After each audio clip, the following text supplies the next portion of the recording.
संकल्पना। आकृति की संकल्पना का मतलब होता है, आज हम आकृतियों के बारे में सीखेंगे। आकृतियाँ कई प्रकार की होती है। कोई चीज गोल होती है, मटका कैसा होता है? गोल। गोल। बॉल कैसी होती है? गोल। गोल। टंकी कैसी होती है? गोल। गोल।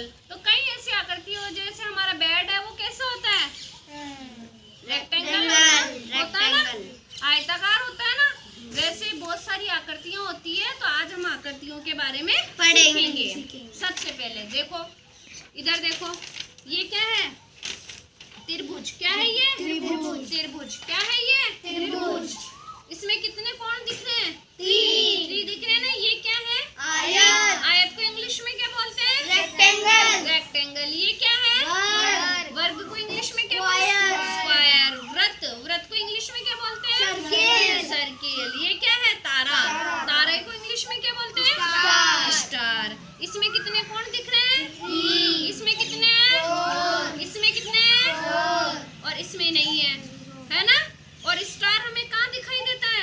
आसमान में। आसमान में। तो हमारी ये विभिन्न प्रकार की आकृतियां हैं होती है। इसके अलावा भी बहुत सारी आकृतियां होती है जिनके बारे में हम पढ़ते हैं।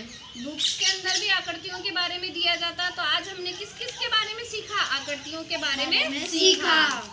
त्रिभुज किस किस को बनाना आता है? कौन कौन बना सकता है त्रिभुज? आयत किस किस को बनाना आता है? चलो, हमारे स्कूल के अंदर जो बोर्ड लगा हुआ रहता है, चाहे व्हाइट बोर्ड हो चाहे ब्लैक बोर्ड हो, वो बोर्ड कौन से आकार का? आयताकार। आयताकार होता है। क्या क्या होता है उसका आकार? आयताकार होता है। जिस बेंच पे हम बैठते हैं, जो लंबी होती है, उसका आकार क्या होता है? आयताकार होता है। अगर हमारे घर में छोटा सा कूलर का स्टैंड है ऐसा, वो कौन सा? वर्ग। वर्ग। वर्ग। उसका क्या प्रकार होता है? वर्ग। स्क्वायर बोलते हैं उसको। और व्रत का उदाहरण और कौन बताएगा? क्या? रोटी। हाँ, रोटी का आकार भी क्या होता है? व्रत की जैसे होता है। ऊपर सूरज, जो आसमान में चमकीला सूरज दिखाई देता है, उसका आकार कौन सा होता है? व्रत होता है। जो आसमान में तारे दिखते हैं, उनका आकार क्या होता है? तारा आकार के होते हैं। और कौन बताएगा? कटोरी। कटोरी क्या होती है? व्रत होती है कटोरी। और कौन से? और जैसे पैसे, 1 रुपए का सिक्का है, वो क्या होता है? व्रत। और 10 रुपए का नोट, वो कौन सा होता है? रेक्टेंगल होता है ना। तो आज हमने क्या सीखा? विभिन्न प्रकार की आकृतियों के बारे में आज हमने ज्ञान प्राप्त किया।